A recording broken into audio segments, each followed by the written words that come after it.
Alaska is one of the world's premier destinations, celebrated for its abundant outdoor adventures. However, this narrative took a puzzling turn when several hunters mysteriously vanished from the state without a trace. How would you react after witnessing us recount these baffling incidents, shedding light on the unexplained disappearances that changed the perception of this wilderness paradise?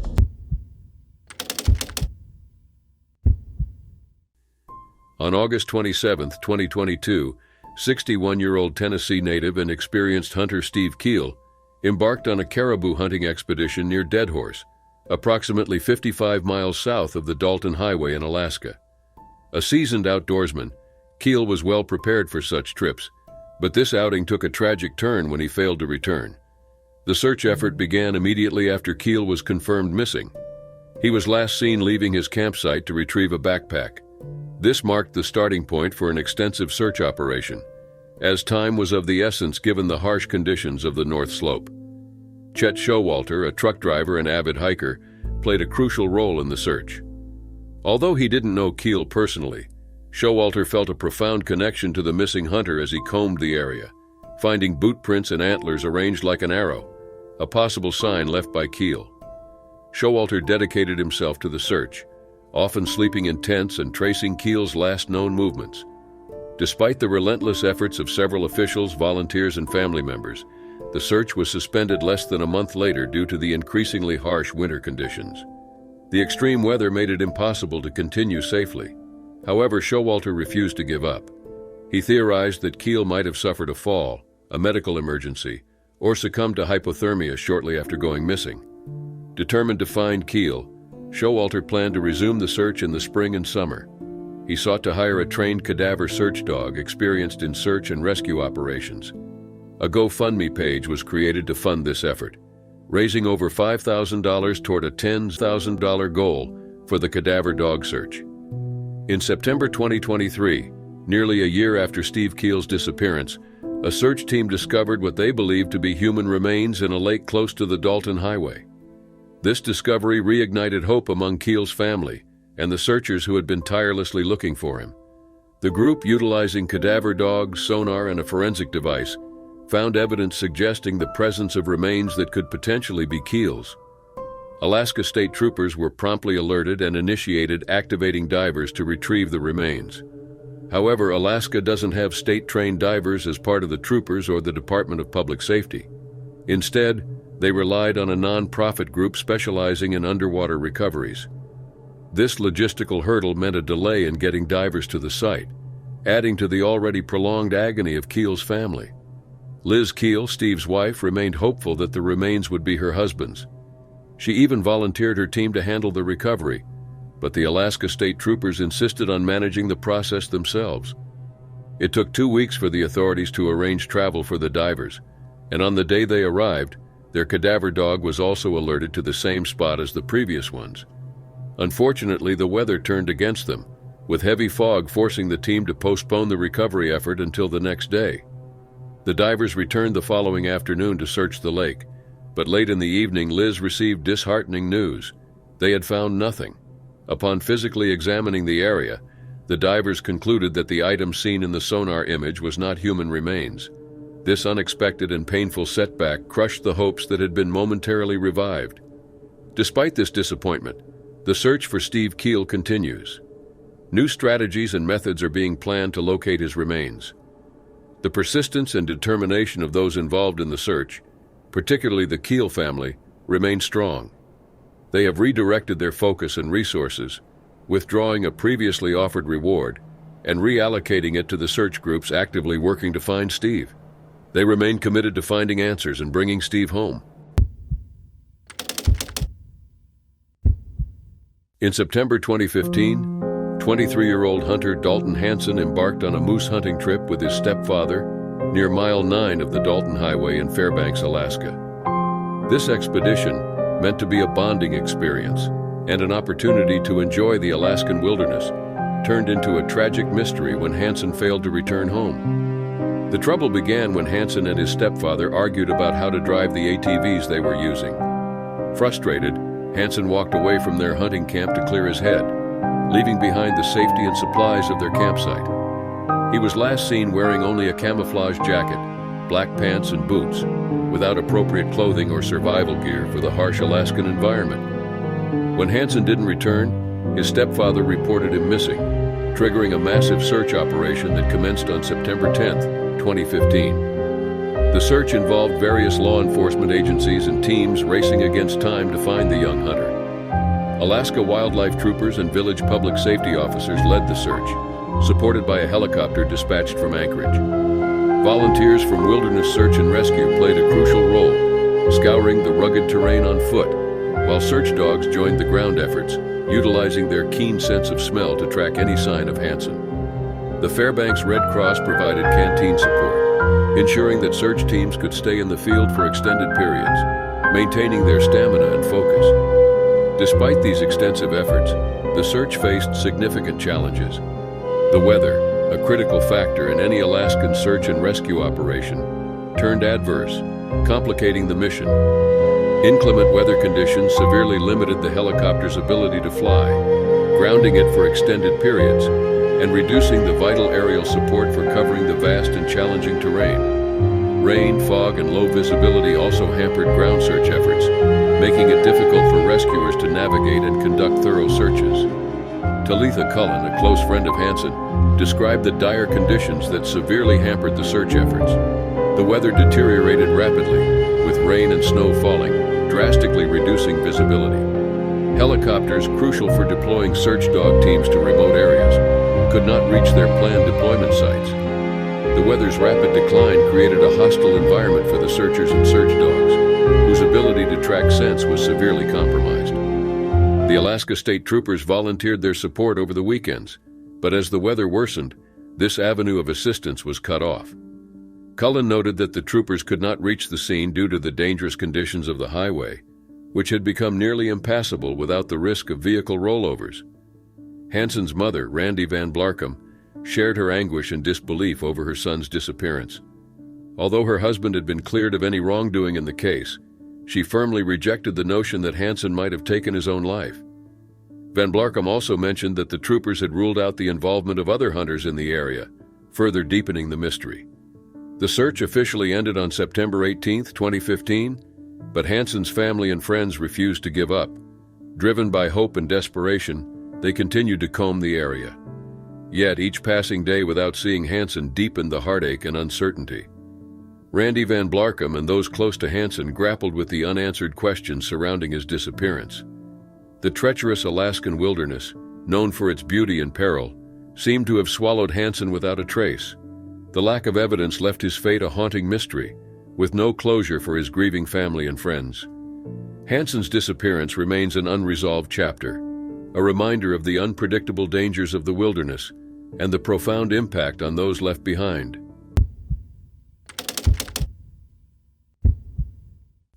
On October 20th, 7 seal hunters, including Chad Chadwick Sr., Neil Gutleben, Alexi Nose Jr., Michael Sharp, Elizabeth Wasili, Willie Wasili, and Bernice Waska, out on a hunting trip from Quinhagak in a 22-foot aluminum boat.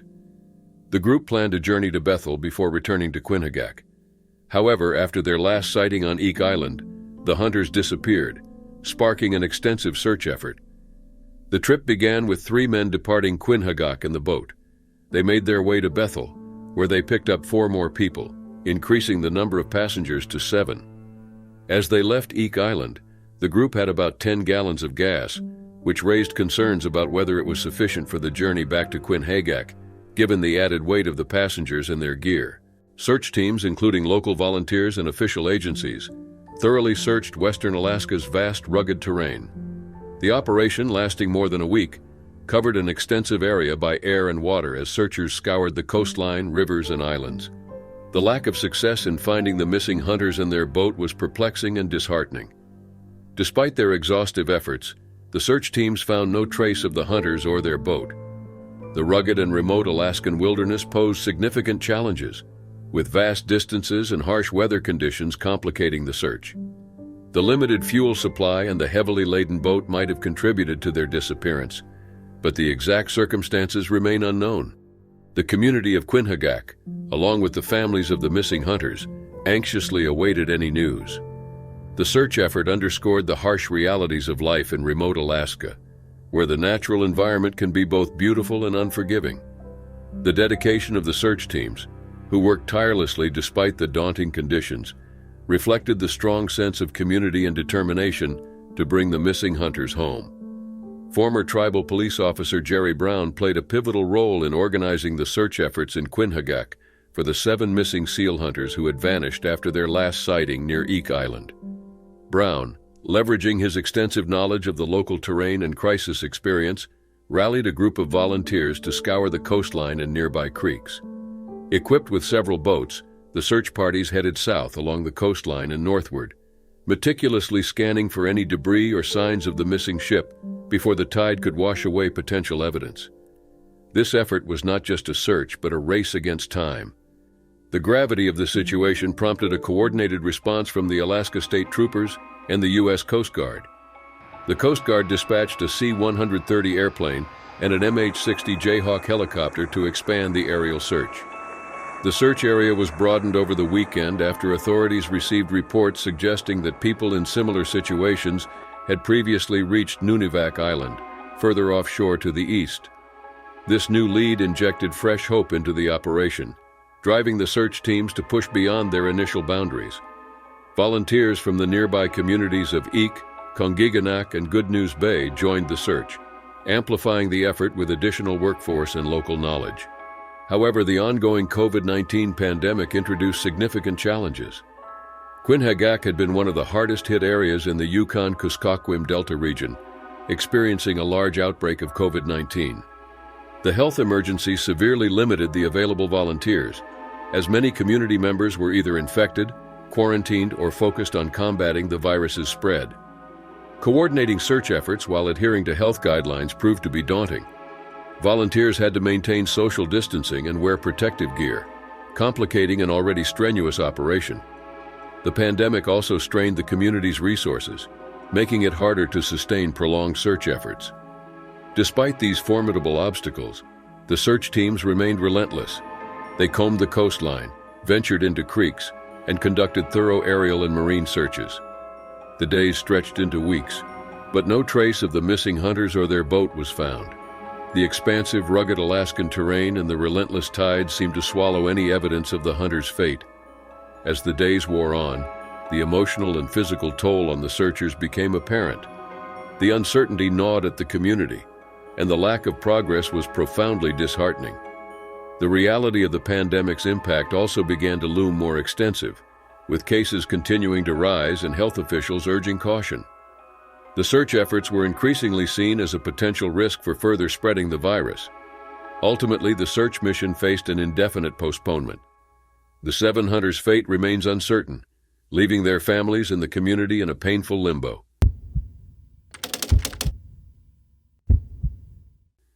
On August 30th, 2022, 3 experienced moose hunters, Shane McIntyre, Justin Crow, and Carl Flynn, embarked on what was expected to be a routine journey.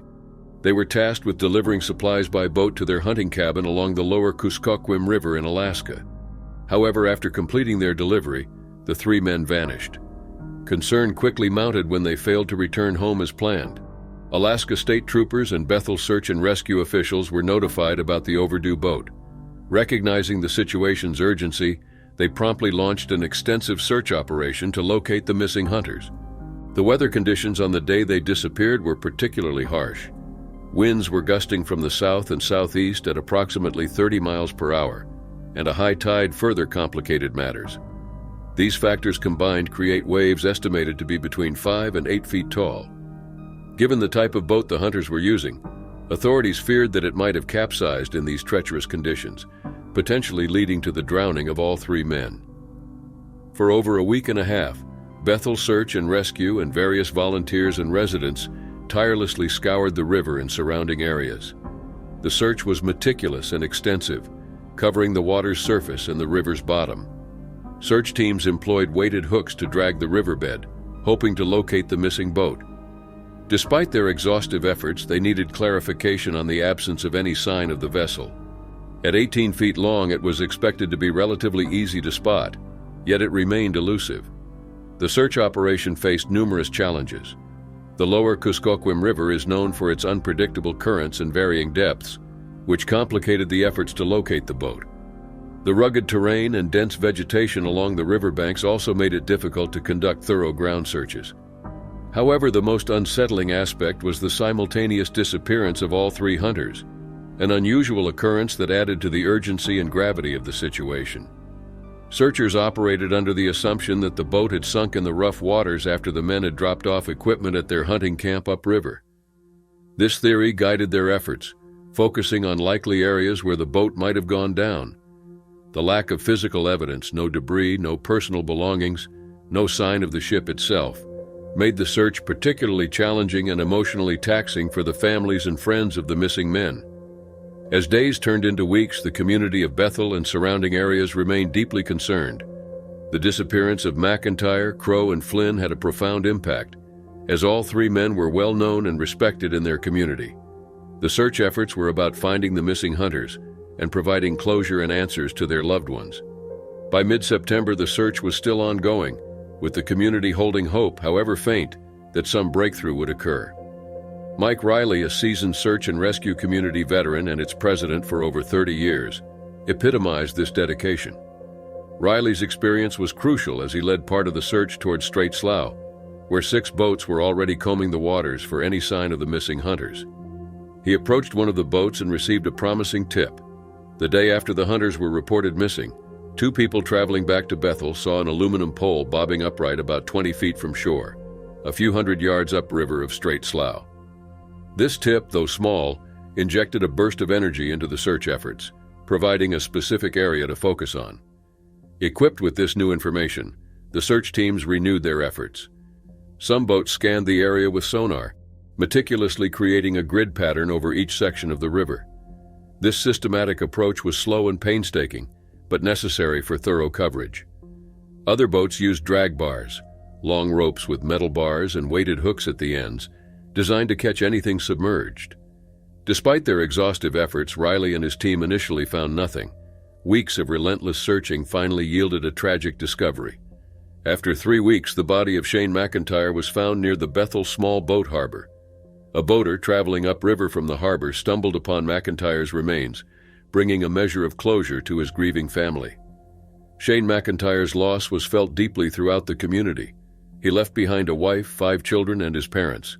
The community rallied around his family, raising over $23,000 through a GoFundMe page to support them during this devastating time. Similar efforts were made for the families of Justin Crow and Carl Flynn, showcasing the community's solidarity and compassion. The following day, Justin Crow's remains were also recovered. While this brought closure to another grieving family, the search for Carl Flynn continued. Despite extensive efforts involving various agencies and neighboring communities, Flynn's whereabouts remain unknown.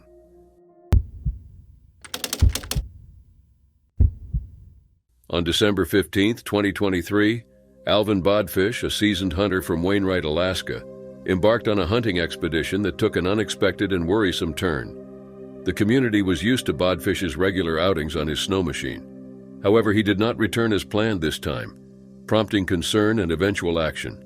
As the night closed in and Bodfish remained absent, his family and friends grew increasingly anxious. By late that night, after attempts to reach him through various means had failed, they had reported him overdue.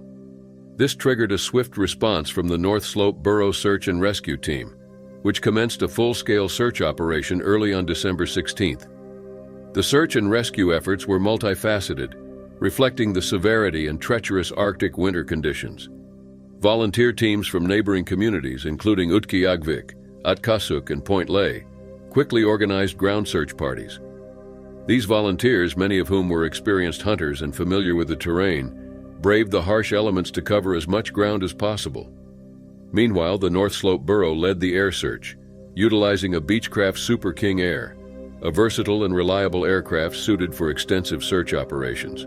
Accompanying the plane were a multi-purpose helicopter and several drones, each equipped with advanced imaging technology to scan the vast snow-covered landscape. The United States Coast Guard joined the efforts, bringing additional aerial resources and expertise to the search.